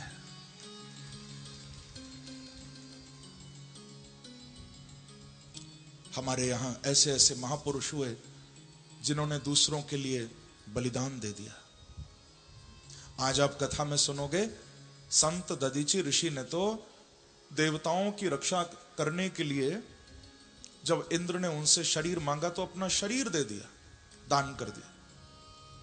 ये वो भूमि है भारत की। प्रेम से कहिए श्री राधे, श्री राधे। तो यहां पर सुरुचि के अंदर बड़ा भेदभाव, ध्रुव को मना कर दिया और कहती है कि तपसाराध्य पुरुषम तस्यैवानुग्रहेण में गर्भे त्वं साधयात्मानं यदृच्छसि नृपासनम्। देख ध्रुव, यदि नृपासनम इच्छसि, यदि तू गद्दी पर बैठना चाहता है तो एक काम कर, सबसे पहले तू जाकर नारायण का तप कर, नारायण का तप करने के बाद मरना, और कहती है मरने के बाद मेरा बेटा बन के आना। जब तू मेरा पुत्र बन के आएगा तब तुझे गद्दी पर बिठाऊंगी। देखो कितना अभिमान है। कह रही है भगवान का भजन करके उनसे ये वरदान लेकर मरना कि प्रभु अब की बार मुझे आगे यदि जन्म देना तो सुनीति का नहीं सुरुचि का बेटा बनाना। ऐसा वरदान भगवान से मांगकर तू मरना और फिर मेरा बेटा बन के आना। यानी भगवान के भजन को छोटा कर दिया और अपनी कोख की महिमा बता रही है। भगवान का भजन छोटा हो गया। जो भगवान को पालेगा क्या उसे फिर इस नरक में आना पड़ेगा? लेकिन बड़ा सुनाया ध्रुव को। ध्रुव जी महाराज वहां से निकल गए। मातुः सपत्न्या सदरुक्त विद्ध स्वशन रुषा दंड हतो यथा ही। ध्रुव जी महाराज जब चले हैं वहां से, जब अपमान किया सुरुचि ने, तो कैसे जा रहे हैं? सदरुक्त विद्ध, रो रहे हैं बहुत, आंखों से आंसू बह रहे हैं। और संस्कृत में अही कहते हैं सर्प को, सांप को। दंड हतो यथा ही। आप यदि सांप को लाठी से मारोगे तो सांप फुंकार मारता है, आप डंडा दिखाओगे फुंकार मारेगा। तो ऐसे ही ध्रुव जी महाराज भी लंबी लंबी श्वासों को लेते हुए वहां से निकल गए। प्ररुदन सकाशम, जोर जोर से रोते जा रहे हैं। जब माता सुनीति ने सुना है, मां को बड़ी दया आई। ध्रुव जी को अपने पास बिठा लिया कि आतिष्ठ तत्तात विमत्सरस्त्वम्। बुलाया, बेटा मेरे पास आओ। अपने बगल में अपने निकट बिठा लिया। बेटा तुम रोना नहीं। ध्रुव तुम तो बड़े संस्कारी हो, बड़े आज्ञाकारी हो, रोने की जरूरत नहीं है बेटा।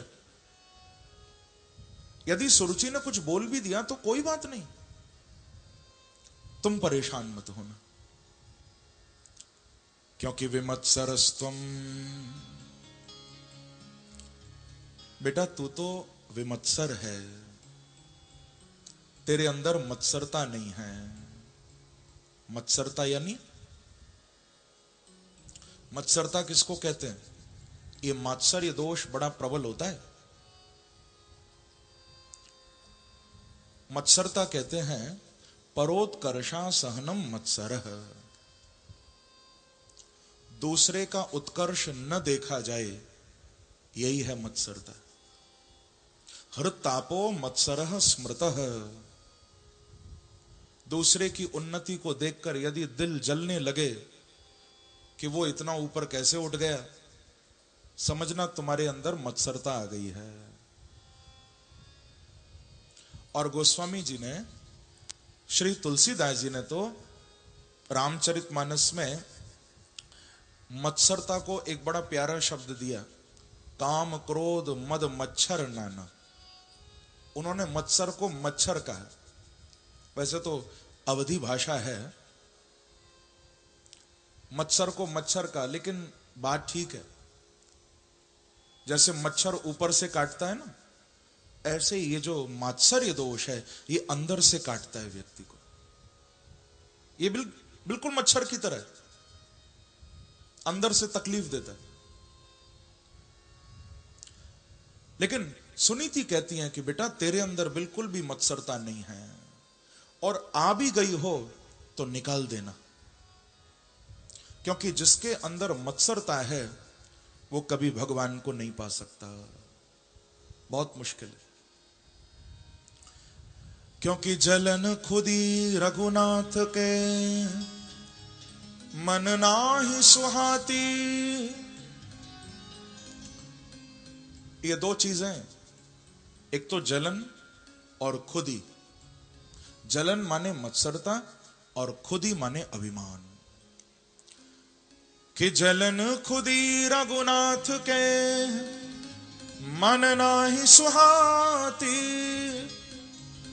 और जाके ही अभिमान है ताकि तोरत छाती। मेरे प्रभु को अभिमान अच्छा नहीं लगता, भगवान को ईर्ष्या अच्छी नहीं लगती, जलन अच्छी नहीं लगती। सुनीति कह रही है, बेटा अपने मन में कभी ईर्ष्या नहीं लाना, कभी जलन नहीं लाना, कभी अभिमान नहीं लाना। और मैं आशीर्वाद देती हूं, बेटा तू अब भगवान का भजन करने निकल जा, जा अब वही सुनेंगे तेरी। सुनीति ने बहुत अच्छा काम किया, अपने बेटे को प्रभु की शरण में भेजा और यह भी कह दिया कि बेटा सिंहासन पर बैठने के लिए भगवान की शरण में नहीं जाना। यह सोच के मत जाना कि भगवान प्रसन्न हो जाएंगे तो गद्दी पर बिठा देंगे या तू पिता की गोद में बैठ जाएगा। बेटा इस गद्दी पर तो जितने भी बैठे हैं सबको उतरना पड़ा। देख पहले तेरे बाबा बैठते थे मनु महाराज, मनु जी ने गद्दी छोड़ दी, अब उनके बेटे बैठे हैं उत्तानपाद, आगे ये भी गद्दी छोड़ देंगे और तू भी यदि बैठ गया तो तुझे भी गद्दी छोड़नी पड़ेगी। तो बेटा इस लौकिक सिंहासन पर बैठने के लिए भगवान की शरण में नहीं जाना। यदि भगवान का भजन करना तो इस भाव को हृदय में लेकर करना कि सिंहासन पर बैठना मिले न मिले, बांके बिहारी तुझे एक बार अपनी गोदी में बिठा लें, तो भगवान का प्यारा हो जाए। तो उससे बड़ी कोई पोस्ट, उससे बड़ी कोई पदवी, उससे बड़ी कोई गद्दी नहीं हो सकती यदि तू प्रभु की गोद में जाके बैठ जाए। एक बार कहिए श्री राधे, श्री राधे। तो कोशिश ये कर कि तू भगवान की शरण पाले। मां हो तो सुनीति जैसी हो, अपने बेटे को प्रभु के चरणों में भेज रही है। कौन कर सकता है ऐसा? बड़ा मुश्किल है। बंधुओं, मैं ये बात कथा में अक्सर कहा करता हूं, जैसे गंगा जल की तरह कोई दूसरा जल नहीं हो सकता। गंगा जल के जैसा कोई दूसरा जल नहीं हो सकता, मां के दिल के जैसा कोई दूसरा दिल भी नहीं हो सकता। गंगा जल तो गंगा जल है, गंगा जल का जैसा स्वाद है वो किसी जल में नहीं आएगा। ऐसे ही मां का दिल भी अनोखा है। आज हृदय से आशीर्वाद दिया, बेटा तू देख भगवान को पाके लौटेगा। फिर देख यही लोग आज जो तेरा तिरस्कार कर रहे हैं ना बेटा, ये सब तुझे पलकों पर बिठाएंगे। तू जा तो भगवान की शरण में। ऐसी शिक्षा दी। और ध्रुव जी भी संकल्प कर लेते हैं कि मां अब तुम चिंता मत करो, कारेयम व साधेयम देहेयम व पातेयम। या तो दर्शन पाके लौटूंगा, नहीं तो मैं प्रतिज्ञा करता हूं मां मैं लौट के नहीं आऊंगा। ऐसा संकल्प। भगवान को पाने में संकल्प दृढ़ होना बहुत आवश्यक है। सबसे इंपॉर्टेंट, सबसे जरूरी, सबसे आवश्यक यदि कुछ है तो संकल्प। हमारा संकल्प कैसा है? क्या हम भगवान का इंतजार कर रहे हैं? हां, लोग करते तो हैं, लेकिन कितनी देर? ये चाहते हैं कि सुबह माला उठाई है तो शाम तक भगवान मिल जाएं, और शाम तक नहीं मिले तो माला भी उठा के पटक देंगे। बोले तुम तो आते नहीं, काय को माला फेरे, काय को भजन करें, तुम तो मिलते नहीं। ऐसा इंतजार नहीं। इंतजार तो शबरी की तरह हो, इंतजार तो मीरा की तरह हो, इंतजार तो अहिल्या की तरह हो। हर शाम चरागों से जला रखी है, बात ये जमाने से छुपा रखी है। न जाने किस गली से आ जाओ तुम, हर गली फूलों से सजा रखी है। आपके इंतजार में कमी ना आए तो संकल्प की सीढ़ी बहुत आवश्यक है। ध्रुव जी निकले महलों से, मार्ग में नारद जी जैसे सदगुरु मिले। नारद जी ने भी बड़ी प्यारी शिक्षा दी थी, लेकिन नारद जी अपने आप नहीं आए कि नारदस्तदुपाकर्ण्य। सुखदेव जी कह रहे हैं, परीक्षित स्वतः नहीं आए, अपने आप नहीं आए नारद जी, तत् उपाकर्ण्य, कुछ सुन के आए हैं। तत् उपाकर्ण्य। जब ध्रुव महल से निकले हैं, नारद जी को किसी ने खबर दी, कान में बताया कि जाओ ध्रुव महलों से निकल गया है। तत् उपाकर्ण्य, नारद जी तत् को सुनकर आए। तत् कौन है? तत् किसका नाम है? हम लोग कहते हैं ना हरि, ओम, तत्, सत, ये सब भगवान के नाम हैं। तत् माने परमात्मा, हरि माने भगवान, ओम माने ब्रह्म, सत माने ईश्वर, ये सब भगवान के नाम। तो तत् उपाकर्ण्य, नारद जी तत् को सुनकर आए, अपने आप नहीं आए। यानी कि जैसे ही ध्रुव महलों से निकले, मेरे बांके बिहारी वैकुंठ से निकले, ध्रुव भगवान की तलाश में गए, भगवान सदगुरु की तलाश में गए, और तुरंत नारद जी को कह दिया कि महाराज आज मेरा भक्त मेरी ओर आ रहा है, जाओ उसे रास्ता दिखाओ और जल्दी से मेरे चरणों में उसको भेजो। भगवान नारद जी के पास गए। बोलो भक्त वत्सल भगवान की जय। हकीकत तो यह है बंधुओं, भक्त से भी ज्यादा भगवान को मिलने की जल्दी है। इतनी छटपटाहट ध्रुव जी के हृदय में नहीं है जितनी छटपटाहट भगवान के हृदय में है कि मैं जल्दी अपने भक्त से मिलूं। भगवान को ज्यादा जल्दी है। नारद जी आए, रास्ता दिखाया। कहते हैं कि तत्तात गच्छ भद्रम ते यमुनायास्तटं शुचि पुण्यम मधुबनम यत्र सानिध्यम नित्यदा हरे। कहा कि बेटा तू सीधे वृंदावन चला जा, सानिध्यम नित्यदा हरे, जहां भगवान का नित्य सानिध्य है, तू वृंदावन चला जा। बेटा तुझे वहां भगवान मिलेंगे, तू इस छवि का अपने हृदय में ध्यान करना। श्रीवत्सांकम घन श्यामम पुरुषम वनमालिनम शंख चक्र गदा पद्मैहि अभिव्यक्त चतुर्भुजम। इस छवि का हृदय में ध्यान करना और भगवान मिलेंगे। दक्षिण कर्ण में 3 बार वैष्णव रीति से नारद जी ने ध्रुव को मंत्र भी सुनाया, और यह मंत्र भी बड़ा प्यारा था, जिसको हम कहते हैं द्वादशाक्षर मंत्र।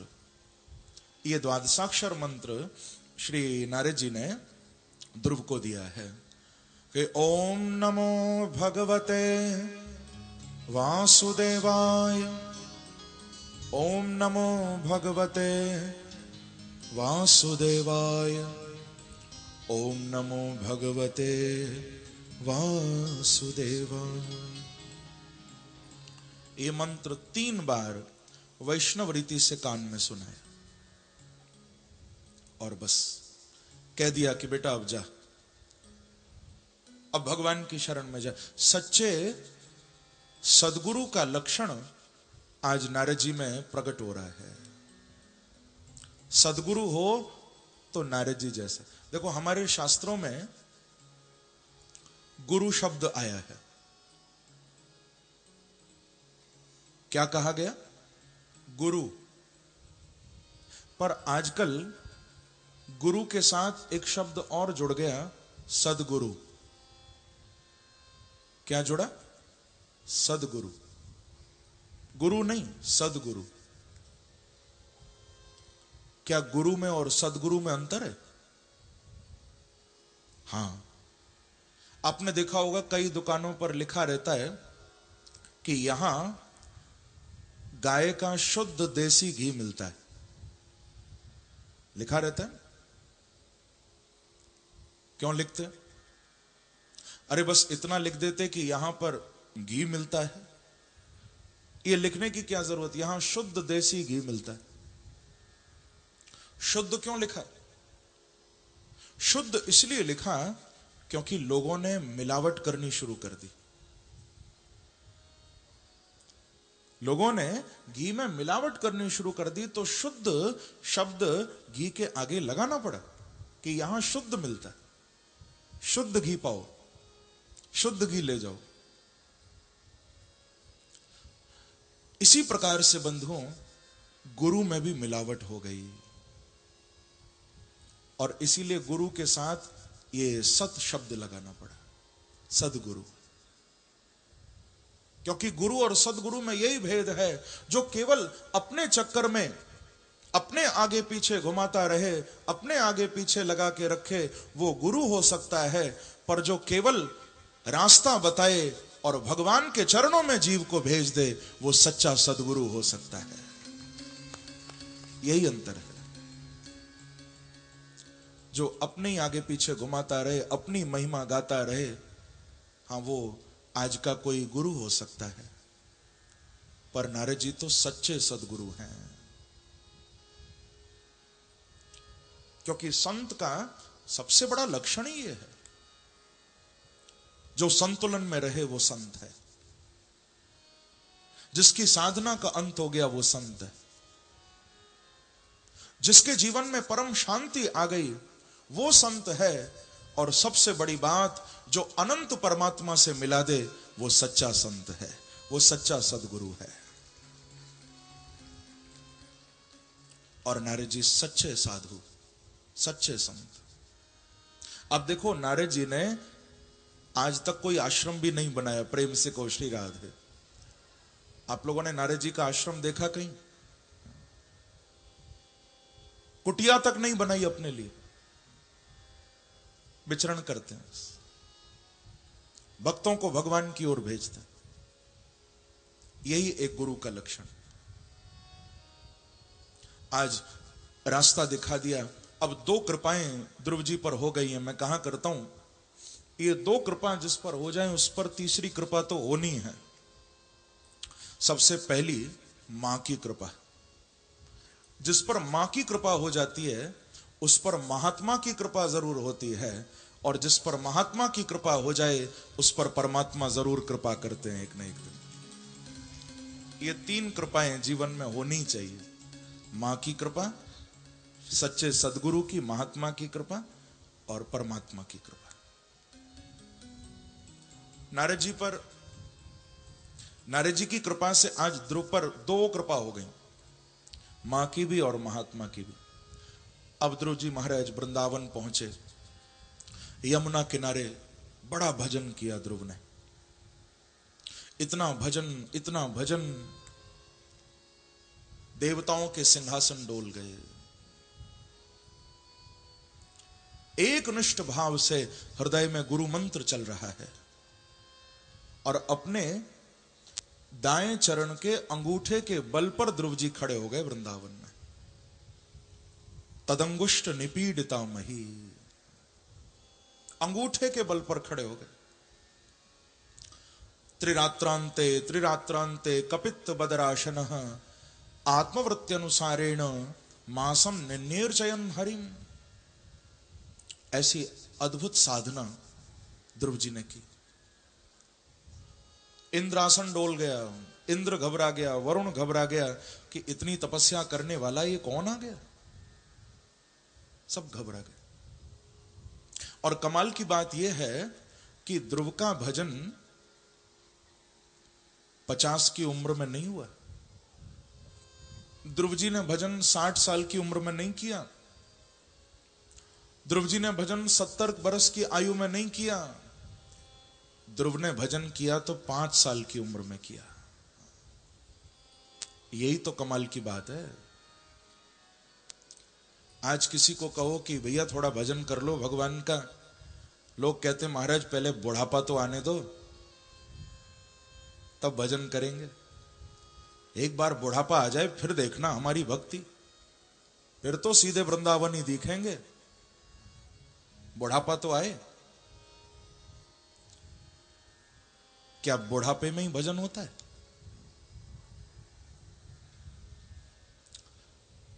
अच्छा ये बताओ, आपके घर कोई मेहमान आए, आप उसे भोजन में, खाने में रसगुल्ला दो, लेकिन कैसे दो? रसगुल्ले को पूरा निचोड़ लो, पूरा रस निकाल लो और फिर उसकी कटोरी में रख दो। तो क्या मेहमान को अच्छा लगेगा? बताओ जरा। रसगुल्ले का पूरा रस निचोड़ लिया और कटोरी में रख के दे दिया, क्या उसे अच्छा लगेगा? वो कहेगा अब क्या खाऊं इसको, रस तो है नहीं, ये तो गुल्ला ही गुल्ला है। प्रेम से कहो श्री राधे। श्री राधे। भाई आनंद तो तब है जब रस भी हो, रस तो है ही ना, क्या खाऊं? तो इसी प्रकार से बंधुओं, जब जीवन का सारा रस निकल गया, अपना बचपन, अपनी जवानी सब दुनिया को दे दी, तो क्या अपना बुढ़ापा भगवान को दोगे? नहीं नहीं। यदि देना हो तो अपनी ऊर्जा, अपनी शक्ति, अपनी जवानी, अपना तेज मेरे बांके बिहारी को अर्पण करो। बुढ़ापे में इंतजार मत करो भजन करने का, भजन तो अभी से शुरू करो। आपकी एनर्जी, आपकी ऊर्जा वो भगवान को दो। ये मत सोचो कि बुढ़ापा आएगा तो भजन करेंगे। हां, यदि शुरू से किया है तो बुढ़ापे में करना नहीं पड़ेगा, अपने आप भजन होगा। पर इंतजार करोगे कि बुढ़ापा आएगा तभी करेंगे, तो ये नहीं हो सकता। अरे जब पैरों से चला नहीं जाएगा तो कैसे गिरिराज जी की परिक्रमा लगाओगे? जब पैर साथ नहीं देंगे कैसे वृंदावन जाओगे? जब हाथों से कोई काम ही नहीं हो पाएगा कैसे कीर्तन में ताली बजाओगे, कैसे सेवा करोगे किसी की? जब कानों से सुनाई नहीं देगा कैसे हरि नाम सुनोगे? आंखों से दिखाई नहीं देगा किसको देखोगे जाके तीर्थों में? इसीलिए मैं कहा करता हूं बंधुओं, जब तक तुम्हारे कान साथ दे रहे हैं खूब कथा सुन लो, खूब हरि नाम सुन लो। जब तक हाथ साथ दे रहे हैं खूब सेवा कर लो, खूब सत्संग में कीर्तन में ताली बजा लो। और जब तक पैर साथ दे रहे हैं खूब वृंदावन की यात्रा कर लो। जब तक आंखें साथ दे रही हैं खूब बांके बिहारी का दर्शन कर लो। फिर मौका मिले न मिले कोई भरोसा नहीं। जब तक जीवन है तब तक इसको प्रभु के चरणों में लगाओ। एक भाव मैं गाया करता हूं बड़ा प्यारा, कि जिंदगी का सफर करने वाले अपने मन का दिया तो जला ले। हम सब जीवन का सफर कर रहे हैं, लेकिन सफर तो कर रहे हैं पर मन का दिया हमारा जला या नहीं, उसको थोड़ा जलाओ। ओ जिंदगी का सफर करने वाले अपने मन का दिया तो जला ले। जिंदगी का सफर करने वाले अपने मन का दिया तो जला ले। सब गाओ। जिंदगी का सफर करने वाले अपने मन का दिया तो जला ले। ओ जिंदगी का सफर करने वाले, अपने मन का दिया तो जला ले। ओ जिंदगी का सफर करने वाले, अपने मन का दिया तो जला ले। ओ जिंदगी का सफर करने वाले, अपने मन का दिया तो जला ले। ऐसे नहीं, थोड़ा ताली की सेवा करते हुए जाओ। जय हो।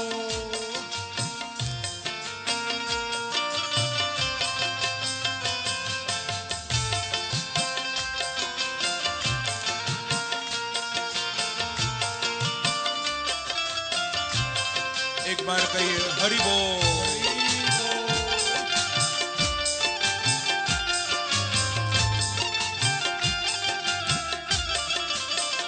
ओ जिंदगी का सफर करने वाले, अपने मन का दिया तो जला ले।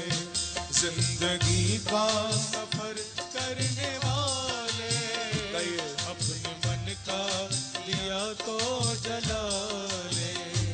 वक्त की धार ये कह रही है, कष्ट क्यों जिंदगी सह रही है।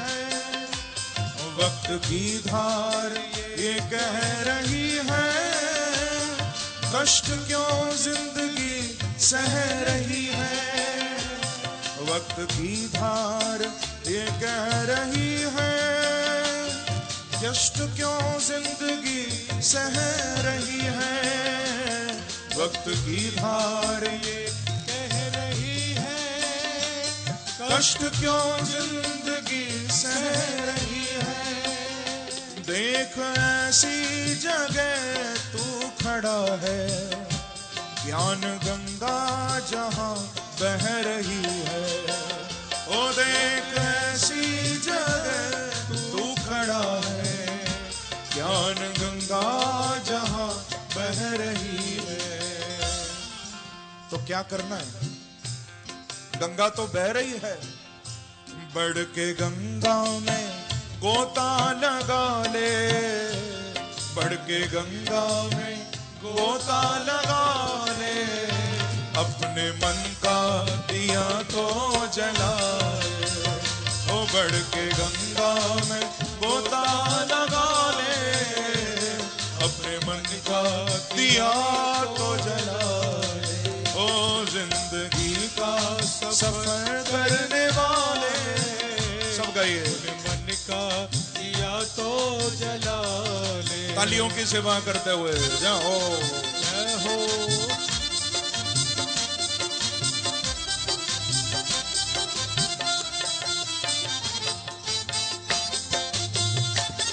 एक बार कहिए श्री राधे।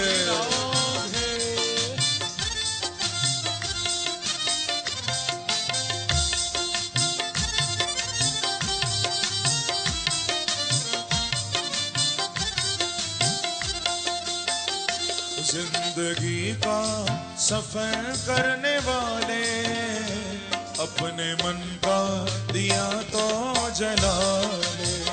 ओ जिंदगी का सफर करने वाले, अपने मन का दिया तो जला ले। रात लंबी है गहरा अंधेरा, कौन जाने कहाँ हो सवेरा। रात लंबी है गहरा अंधेरा, कौन जाने कहाँ हो सवेरा। रात लंबी है गहरा अंधेरा, कौन जाने कहाँ हो सवेरा। रात लंबी है गहरा अंधेरा, कौन जाने कहाँ हो सवेरा। ओ तू है अनजान मंजिल का राही, चलते रहना ही है काम तेरा।